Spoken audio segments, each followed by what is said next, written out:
লেগে না ধরে এই মাছগুলো কেটে ধুয়ে নুন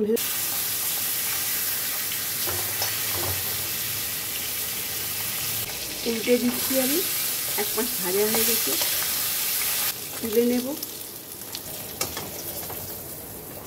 মধ্যেই আমি কালো জিরা, কাঁচা লঙ্কা ফোড়ন দিলাম, কয়েকটা আলু দিলাম। আলুগুলি ভাজা ভাজা করে কুচি দিয়ে দিলাম।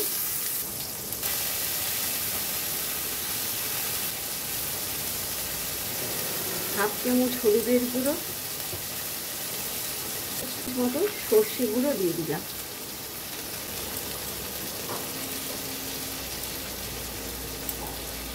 এবার মশলাটাকে কষাবো।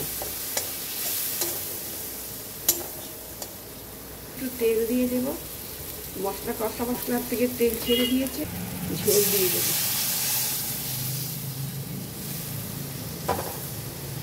মাছের ঝোল আমার হয়ে গেছে। ধনেপাতা দিয়ে